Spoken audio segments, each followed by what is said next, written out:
আসসালামু আলাইকুম, আমন্ত্রণ বাংলা ভিশন সংবাদের সাথে আছি সিফাত শারমিন। শুরুতেই বিআরবি কেবলস সংবাদ শিরোনাম। টঙ্গীর তুরাগ তীরে কাল শুরু হচ্ছে বিশ্ব ইজতেমা। দুদিন করে দুপক্ষের ইজতেমা চলবে 4 দিন। কঠোর নিরাপত্তা নিশ্চিতে আকাশে থাকবে ড্রোন ও হেলিকপ্টার। এখন নালিশ ও মামলা ছাড়া আর কিছুই করার নেই বিএনপি ঐক্যফ্রন্টের। মন্তব্য ওবায়দুল কাদেরের। বিএনপির আরও 5 প্রার্থীর মামলা। জাতীয় নির্বাচনের দক্ষতাকে কাজে লাগিয়ে উপজেলা নির্বাচনের দায়িত্ব পালনে কর্মকর্তাদের নির্দেশ সিইসি।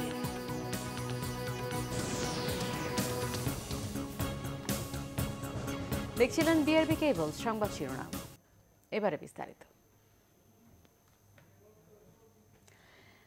টঙ্গীর তুরাগ তীরে কাল শুক্রবার শুরু হচ্ছে 54তম বিশ্ব ইজতেমা।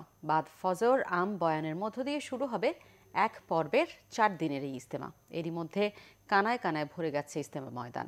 নিরাপত্তা নিশ্চিতে সব রকমের প্রস্তুতি সম্পন্ন করেছে প্রশাসন। একটু দেরিতে হলেও টঙ্গীর তুরাগ তীরে শুক্রবার বাদ ফজর থেকে শুরু হচ্ছে 54তম ইজতেমার মূল আনুষ্ঠানিকতা। ধর্মপ্রাণ মুসল্লিদের আগমনে কানায় কানায় ভরে গেছে পুরো ইজতেমা ময়দান। জেলাভিত্তিক খিত্তায় অবস্থান করছেন তারা। যোগ দিয়েছেন বিদেশি মেহমানরাও।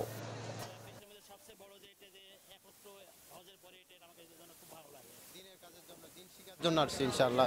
দিন যেন পুরা পৃথিবী যেন দিন চালু হয়ে যায়, এই জন্য আমরা মেহনত শিখতে আসছি ইনশাআল্লাহ। সার্বিক পরিবেশ আমরা খুব ভালো দেখতেছি, সরকারের ভালো দৃষ্টি রয়েছে। অন্য বছরের তুলনায় আমাদের এই বছরের ইজতেমা অনেক ভালো হয়েছে এবং লোকের সমাগমও অনেক ভালো।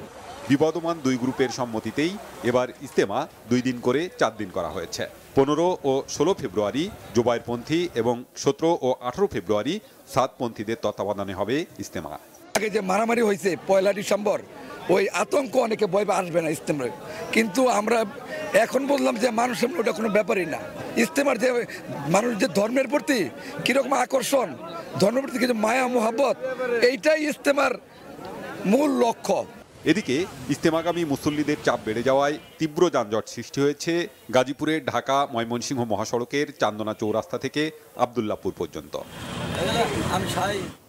ইজতেমায় কোনো ধরনের গুজবে কান না দেওয়ার আহ্বান জানিয়েছেন র্যাব মহাপরিচালক বেনজির আহমেদ। সকালে কারওয়ান বাজারের মিডিয়া সেন্টারে সংবাদ সম্মেলনে তিনি এ আহ্বান জানান। বিশ্ব ইজতেমা যে সমস্ত নিরাপত্তার ঝুঁকি থাকে তার সঙ্গে এবারে বাড়তি ঝুঁকি যুক্ত হয়েছে। সেটি হচ্ছে এখানে লক্ষ লক্ষ মানুষ আসবে। যদি কোনো ধরনের কোনো দুর্ঘটনা ঘটে, কোনো ধরনের কোনো শান্তি শৃঙ্খলার ঝুঁকি তৈরি হয়, তাহলে এটি মারাত্মক হতে পারে। তো এই বিষয়টি বিবেচনায় নিয়েই মূলত আমরা সকল আইন শৃঙ্খলাকারী রক্ষাকারী বাহিনী এবারে বিশ্ব ইজতেমার নিরাপত্তা ব্যবস্থা গ্রহণ করেছে। সকল বিভাগের সমন্বয়ে বিশ্ব ইজতেমা সুষ্ঠুভাবে সম্পন্ন হওয়ার আশা জেলা প্রশাসকের।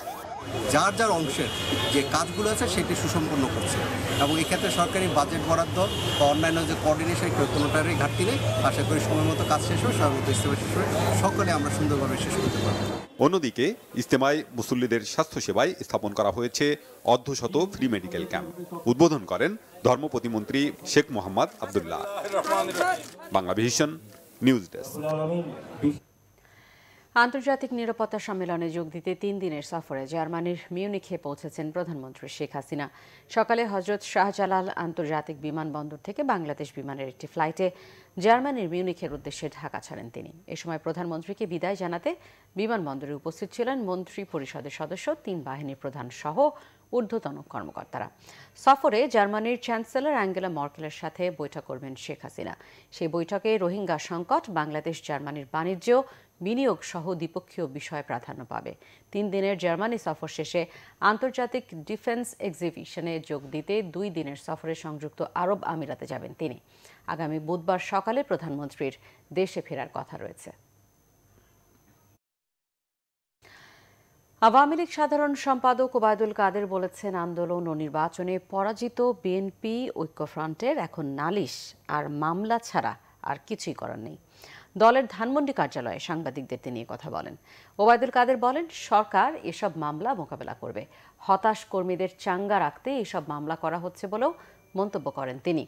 জানান, কান্নাকাটি করে বেগম খালেদা জিয়াকে মুক্ত করা যাবে না। বিএনপি ঐক্যফ্রন্টের গণশুনানি আসলে গণতামাশা বলেও মন্তব্য করেন ওবায়দুল কাদের। জানান যথাসময়ে অনুষ্ঠিত হবে আওয়ামী লীগের সম্মেলন। এদিকে প্রেস ক্লাবে এক আলোচনায় আওয়ামী লীগের যুগ্ম সাধারণ সম্পাদক মাহবুবুল আলম হানিফ একাদশ জাতীয় সংসদ নির্বাচনকে চ্যালেঞ্জ করে হাইকোর্টে বিএনপির মামলাকে স্বাগত জানিয়েছেন। বলেন, মামলা নিষ্পত্তি পর্যন্ত অপেক্ষা করতে হবে। শুধু নিজেদের অস্তিত্ব টিকিয়ে রাখতে নির্বাচন নিয়ে অভিযোগ না দিতে বিএনপির প্রতি আহ্বানও জানান মাহবুবুল আলম হানিফ। জাতীয় নির্বাচনে অনিয়মের অভিযোগ এনে ঢাকা বিভাগের বিএনপির আরও 5 প্রার্থী নির্বাচনী ট্রাইব্যুনালে মামলা করেছেন। বৃহস্পতিবার মানিকগঞ্জ 2, নরসিংদী 5, নারায়ণগঞ্জ 2, ঢাকা 5 এবং ঢাকা 2 আসনের প্রার্থীরা মামলা করেন বলে জানান আইনজীবী ব্যারিস্টার রুহুল কুদ্দুস কাজল। বৃহস্পতিবার দুপুর পর্যন্ত 36টি মামলা হয়েছে জানিয়ে অন্যান্য বিভাগেও প্রার্থীরা মামলা করবেন বলে জানান তিনি। দায়িত্ব পাওয়া আইনজীবীরা এজন্য কাজ করছেন বলে জানান ব্যারিস্টার কাজল। তিনি জানান, সাধারণত নির্বাচন নিয়ে মামলাগুলো নির্বাচনী ট্রাইব্যুনালে হলেও আইনগত কারণে এবারই প্রথম জাতীয় নির্বাচন নিয়ে মামলাগুলো হচ্ছে হাইকোর্ট বিভাগে। একাদশ জাতীয় সংসদ নির্বাচনে ভোট কারচুপির অভিযোগে এবং নির্বাচিত প্রার্থীর বিজয় চ্যালেঞ্জ করে বুধবার হাইকোর্টের নির্বাচনী ট্রাইব্যুনালে মামলা করেছেন বিএনপির আরও 7 প্রার্থী। জাতীয় নির্বাচনের দক্ষতা কাজে লাগিয়ে উপজেলা নির্বাচনের দায়িত্ব পালন করতে রিটার্নিং কর্মকর্তা ও সহকারী রিটার্নিং কর্মকর্তাদের নির্দেশ দিয়েছেন প্রধান নির্বাচন কমিশনার KM নুরুল হুদা। সকালে এক প্রশিক্ষণ কর্মশালায় তিনি এই নির্দেশ দেন। সিসি বলেন, এই নির্বাচন গ্রহণযোগ্য করতে সবাইকে নিরপেক্ষভাবে দায়িত্ব পালন করতে হবে। যারা অনিয়ম করবে তাদের বিরুদ্ধে ব্যবস্থা নেওয়ার হুঁশিয়ারিও দেন সিসি। ভোটাররা যেন নির্বিঘ্নে ভোট দিতে পারে তার ব্যবস্থা করতে হবে। উৎসবমুখর পরিবেশে ভোট করার জন্য কমিশনের পক্ষ থেকে সব ধরনের ব্যবস্থা নেওয়া হবে বলেও জানান KM নুরুল হুদা। অনুষ্ঠানে কমিশনার মাহবুব তালুকদার বলেন, দেশের রাজনৈতিক পরিস্থিতি যাই হোক না কেন উপজেলা নির্বাচন নিরপেক্ষ হতে হবে। আজ স্বৈরাচার প্রতিরোধ দিবস। 1983 সালের এই দিনে স্বৈরশাসক এরশাদ দমন, পীড়ন ও গুলি বর্ষণের মাধ্যমে স্বৈরাচার বিরোধী আন্দোলন দমনের চেষ্টা চালায়। সেদিন থেকে 14 ফেব্রুয়ারিকে বাংলাদেশে স্বৈরাচার প্রতিরোধ দিবস হিসেবে পালন করা হয়। দিনটি উপলক্ষে রাজধানীর হাইকোর্ট মাজার সংলগ্ন শিক্ষা অধিকার চত্বরে ফুল দিয়ে শ্রদ্ধা জানায় তৎকালীন ও বর্তমান বিভিন্ন ছাত্র সংগঠন। সকালে ফুল দেয় 90-এর ডাকসু ও তৎকালীন সর্বদলীয় ছাত্র ঐক্য, মধ্য ফেব্রুয়ারি 83 স্মৃতি সংরক্ষণ পরিষদ, ছাত্রলীগ, বাংলাদেশ ছাত্র ইউনিয়ন, সমাজতান্ত্রিক ছাত্র ফ্রন্ট, স্বৈরাচার বিরোধী ছাত্র পরিষদ, বিপ্লবী ওয়ার্কার্স পার্টি সহ নানা সংগঠন। এ সময় উপস্থিত ছিলেন ছাত্র ইউনিয়নের সাবেক সাধারণ সম্পাদক আনোয়ারুল হক, ডাকসু GS মোস্তাক আহমেদ, নাজমুল হক প্রধান সহ অনেকে। বিশ্ব ভালোবাসা দিবস আজ। এ উপলক্ষে ব্যাপক ভিড় জমেছে অমর একুশে বইমেলায়। অন্য দিনগুলোর তুলনায় মেলার প্রবেশ মুখে আজ ভিড় ছিল বেশি। ভালোবাসার প্রিয়জনকে সঙ্গে নিয়ে মেলায় ঢুকছেন তরুণ তরুণীরা। মাথায় গাঁদা কিংবা বেলি ফুলের ব্যান্ড যেন ভালোবাসার কথাই জানান দিচ্ছে। ভালোবাসার প্রিয়জনকে বই উপহার দিতে ক্রেতারা ভিড় করছেন স্টলগুলোতে। ক্রেতা সমাগমে খুশি লেখক, প্রকাশকরা। বিক্রেতারা জানালেন, আজ বেশি বিক্রি হচ্ছে প্রেম ভালোবাসার কবিতা, গল্প ও উপন্যাসের বই। এর পাশাপাশি ভ্রমণ কাহিনী, রাজনৈতিক, সামাজিক, সাংস্কৃতিক সহ বিভিন্ন বিষয়ভিত্তিক বইও বিক্রি হচ্ছে বলে জানান তারা। বিশ্ব ভালোবাসা দিবসকে ঘিরে বৃহস্পতিবারও কবিতা, উপন্যাস সহ বেশ কয়েকটি বইয়ের মোড়ক উন্মোচিত হয়েছে। নিচ্ছে CBC টাইলস সংবাদ বিরতি। সাথে থাকুন, ফিরে এসে থাকছে। সেন্ট মার্টিন দ্বীপকে নিজেদের মানচিত্রে অন্তর্ভুক্ত দেখানোয় মিয়ানমারের ভারপ্রাপ্ত রাষ্ট্রদূতকে তলব পররাষ্ট্র মন্ত্রণালয়। ভারত নিয়ন্ত্রিত জম্মু ও কাশ্মীরের পুলওয়ামায় জঙ্গি হামলায় নিহত 8 পুলিশ, আহত 40 জনেরও বেশি।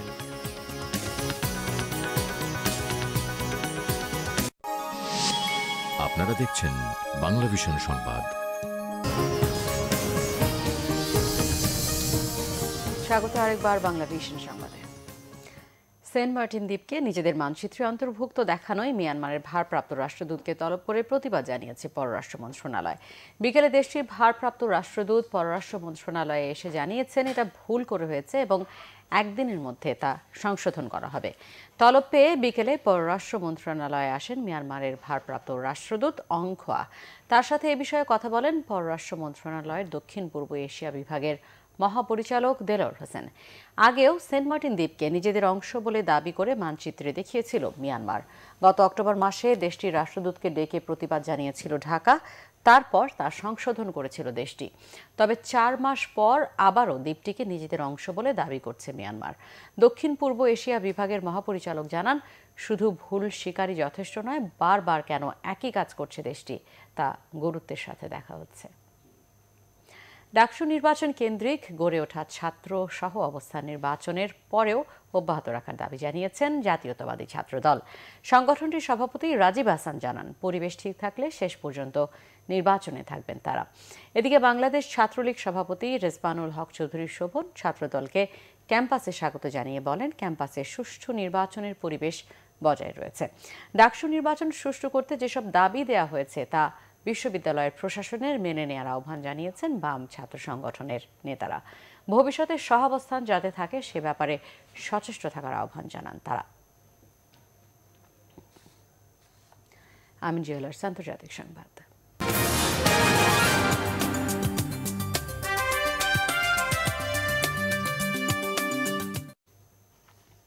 ভারত নিয়ন্ত্রিত জম্মু ও কাশ্মীরের পুলওয়ামায় জঙ্গি হামলায় নিহত হয়েছে central reserve police force CRPF এর 8 জওয়ান। আহত হয়েছে 40 জনেরও বেশি। স্থানীয় পুলিশ জানিয়েছে, বৃহস্পতিবার জওয়ানদের বহনকারী গাড়িটি শ্রীনগর জম্মু হাইওয়ে দিয়ে যাচ্ছিল। সে সময় রাস্তার পাশে পেতে রাখা বোমাটির বিস্ফোরণ ঘটে। বিস্ফোরণের পরপরই জওয়ানদের লক্ষ্য করে জঙ্গিরা গুলি ছোড়ে। আহতদের মধ্যে 15 জনের অবস্থা আশঙ্কাজনক। বিস্ফোরণের সময় ওই মহাসড়কে টহল দিচ্ছিল সিআরপিএফ, জম্মু কাশ্মীর পুলিশ এবং সেনাদের একটি বাহিনী। তাদের নজর এড়িয়ে কিভাবে বিস্ফোরণ হলো তা খতিয়ে দেখা হচ্ছে। এরই মধ্যে হামলার দায় স্বীকার করেছে জঙ্গি সংগঠন জৈশ-ই-মোহাম্মদ। জঙ্গিদের ধরতে চলছে তল্লাশি অভিযান। বিআরবি কেবল শিরোনামগুলো আরও একবার। টঙ্গীর তুরাগ তীরে কাল শুরু হচ্ছে বিশ্ব ইজতেমা। 2 দিন করে দুপক্ষের ইজতেমা চলবে 4 দিন। কঠোর নিরাপত্তা নিশ্চিতে আকাশে থাকবে ড্রোন ও হেলিকপ্টার। এখন নালিশ ও মামলা ছাড়া আর কিছু করার নেই বিএনপি ঐক্যফ্রন্টের। মন্তব্য ওবায়দুল কাদেরের। বিএনপির আরও 5 প্রার্থীর মামলা। জাতীয় নির্বাচনের দক্ষতাকে কাজে লাগিয়ে উপজেলা নির্বাচনের দায়িত্ব পালনে কর্মকর্তাদের নির্দেশ সিইসি।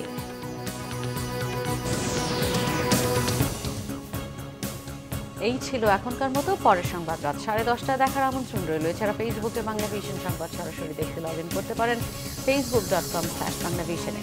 এতক্ষণ সাথে থাকায় ধন্যবাদ সবাই।